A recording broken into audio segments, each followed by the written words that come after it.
आप देख रहे हैं आजाद न्यूज। कोकटपल्ली में 10 साला बच्ची का बेरहमाना कत्ल। कोकटपल्ली इलाके में दिल दहला देने वाला वाकया पेश आया, जहां छठी जमात की 10 साला बच्ची को कत्ल कर दिया गया।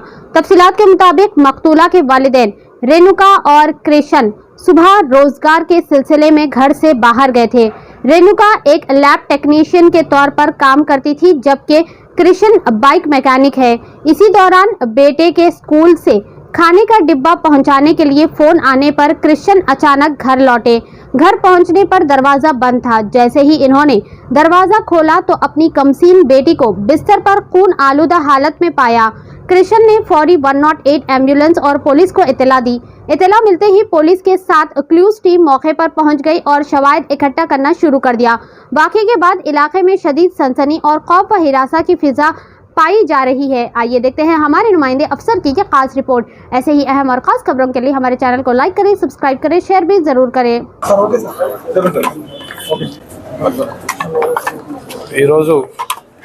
మధ్యాహ్నం 1:10 మా కుకట్పల్లి పోలీస్ స్టేషన్కి ఒక డయల్ 100 సమాచారం వచ్చింది. దాని ప్రకారం ఒక 10 సంవత్సరాల పాప ఇంట్లో చనిపోయి కనిపించిందని ఆ సమాచారం యొక్క సారాంశం. వచ్చి చూడగా ఆ పాప 10 years age and 6th class చదువుతూ ఉంది. సో వాళ్ళ ఇంట్లోనే మంచం మీద పడి ఉంది. సో ఒంటిపై కత్తిపోట్లు ఉన్నాయి. సో ఇప్పుడు ఆ బాడీ చూసాము. తల్లిదండ్రులు చెప్పే వెర్షన్ ఏంటంటే వాళ్ళు 9 o'clockకి ఇద్దరు కూడా జాబ్స్కి వెళ్ళిపోయినారు. వాళ్ళు మళ్ళీ తండ్రి 12:30కి అట్లా బాబుకి బాక్స్ పంపాలని వచ్చి చూడగా పాప శవం బెడ్ మీద కనిపించిందని చెప్తా ఉన్నాడు. సో బాడీని ఇప్పుడు పిఎంఈకి పంపిస్తూ ఉన్నాము.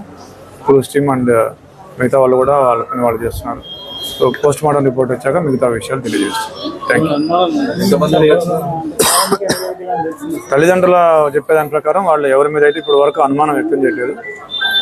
స్పెసిఫిక్గా ఎవరి మీద కూడా తల్లిదండ్రులు అయితే అనుమానం వ్యక్తం చేయడం ఇంకా తెలియదు. VR verify. పాప కేంద్రీయ విద్యాలయం చెప్పి 6th class హాలిడేస్ ఇచ్చారని చెప్పినారు. వాళ్ళు వచ్చి ఇక్కడికి 2 years అయిందని చెప్తున్నారు. Thank you.